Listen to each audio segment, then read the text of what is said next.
a mass m and there is a mass 4m.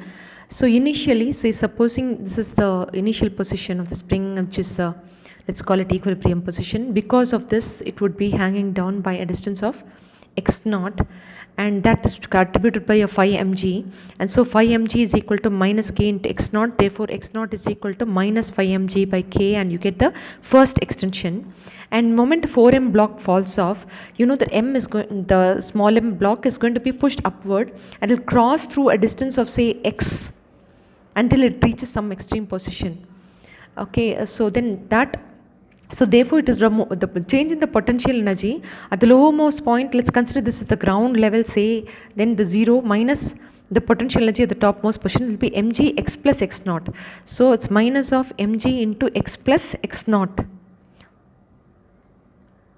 That will be the change in potential energy by virtue of its position, which will be equal to the difference in the potential energy of the spring at two different positions, which is half k x square minus half k x naught square. So these are the two different positions, and the change in the potential energy of spring has been calculated. So minus mg into x plus, you already know what is x naught, which is 5 mg by k is equal to half k x square minus half k x naught square, which is 25 m square g square by k square, where k and k get cancelled. So when you take it in, it's minus mgx plus 5 m square g square by k is equal to half k x square minus 25 m square g square by 2k. So bringing half k x square, bringing everything to the right side, you get a half k x square. When this is let's not write x naught to be a negative value. Let's write x naught is just the position. Let's write it positive. So this will be minus just the magnitude of x naught.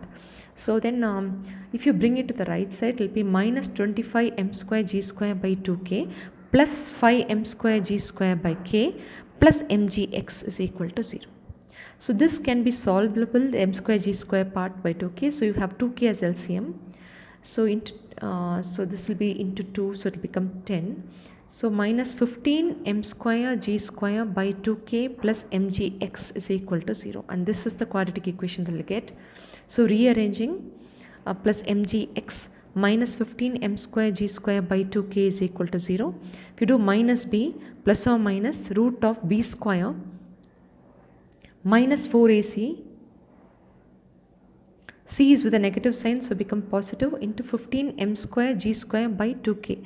Just multiply this by a 2a will be just k, because half k is 2a, so 2a is just k. So minus mg plus or minus root of m square g square, and this will become 2. The k and k get cancelled, the 2 and 2 get cancelled. So you'll have there's no x square, sorry, there's no x square. So then it's plus 15 m square g square by k. So this will become 16 m square g square. So it will become 4 mg by k. So it can be mg plus minus mg plus 4 mg by k is possible, because it can't be negative. So 3 mg by k is what is your new distance x. So that the total displacement is x plus x naught. X naught already you know is 5 mg by k. Plus x is 3 mg by k, so therefore it has to be 8 mg by k. I found this sum very, very difficult, so that should be the answer. Yeah, 8 mg by k, so that should be the answer. So let's do the next sum. The forthcoming sums that I'm going to do are pretty easy. This sum I found it very hard.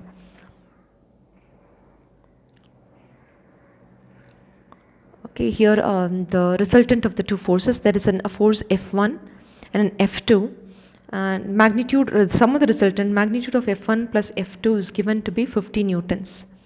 Okay, the resultant is making an angle 60 degree with F1, which means it's also making an angle 30 degree with F2. It's an error there. So then this itself is 50, therefore you can say this component as 50 cos 60, and this component is 50 cos 30.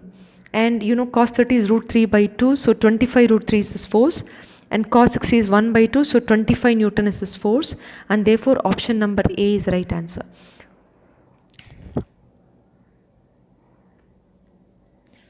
So then they have given an inclined plane here. See, there's the spring here and a pulley, and there is a block of 2 kg which lies on an inclined plane, and this is 37 degree, and this is K is equal to 100 Newton per meter.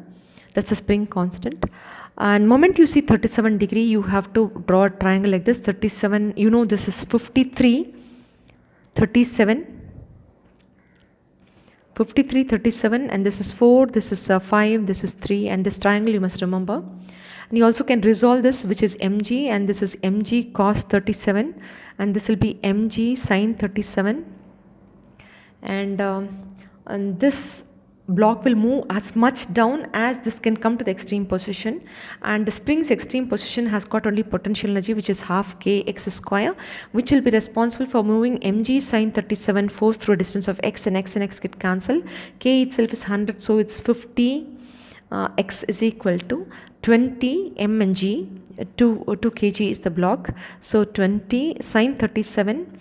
What is sin 37 is 3 by 5, 5 fours are, so 50 x is equal to 12, so x is equal to 12 by 50 or a 6 by 25, which is 0.24 meters, so thus it is displacing through a distance of 0.24 meter. Now they are asking for acceleration, so thus you understand that how much it can displace can be done only by work energy theorem, okay, because in the extreme position it can get to is that position, until that this will be stretching down. Okay, I hope you understood. But next part is to find the acceleration. For acceleration you can use the force. You know there will be a tension here T, there will be a tension here T. This tension will be minus K into X, so this will be plus K into X, so 100x is this tension. So this tension minus mg sin 37, 100x minus mg sin 37, which itself is 12, we have just calculated mg sin 37 to be 12, is equal to m into a, which is 2 into a. So this x itself is 0.24, so 24 minus 12 is equal to 2a, so 12 is equal to 2a, a is equal to 6 meter per second square will be my acceleration.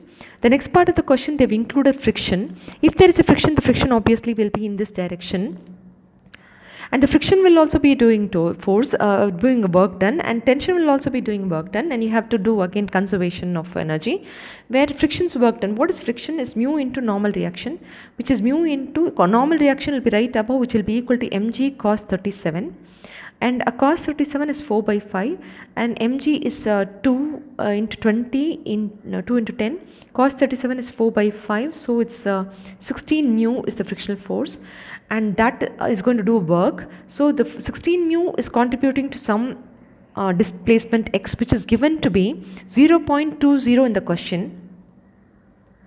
Okay, other than that, the tension is also doing some work, and the tension doing work is always equal to the maximum potential energy of spring, which is half kx square, and both of them are acting upward, will be equal to mg sin 37 into x, which actually is 0.20, and this is all the x will get cancelled.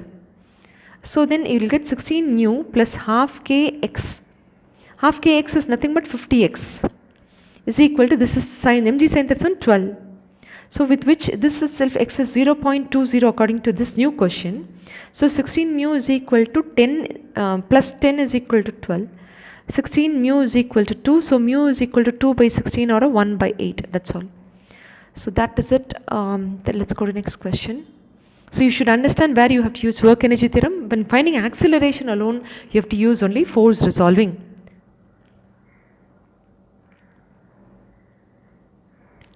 So next question, the sum of the magnitudes of the forces acting on the body is 15 Newton. So F1 plus F2 is equal to 15 Newton. The resultant force has a magnitude 12 units. Resultant formula is root of F1 square plus F2 square. Let's call it as A and B. So root of A square plus B square plus 2AB cos theta is the formula, which itself is 12 Newton. But they have given that the resultant, resultant is perpendicular to the larger forces. Let's consider A to be the largest force, okay. Then let the resultant be here. Then obviously your B, which is smaller force, will be here. If this is 90, this is theta. 90 plus theta would become the angle between the two forces A and B.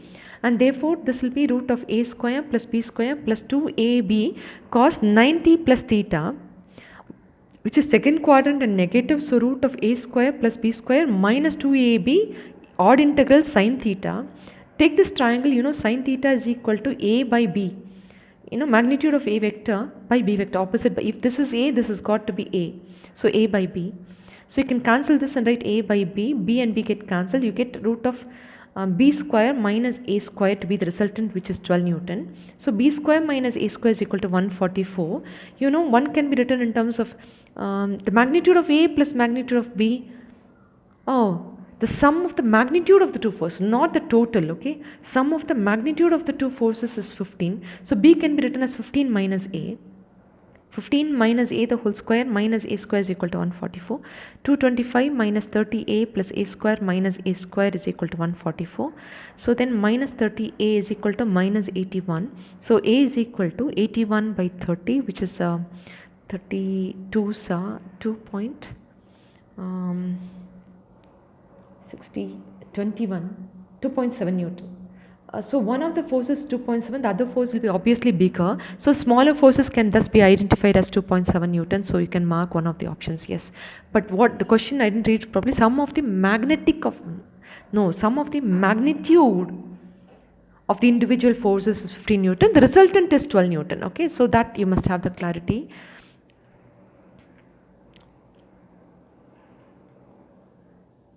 I think this I've done it in the previous video, so I'll wind up with this recording now.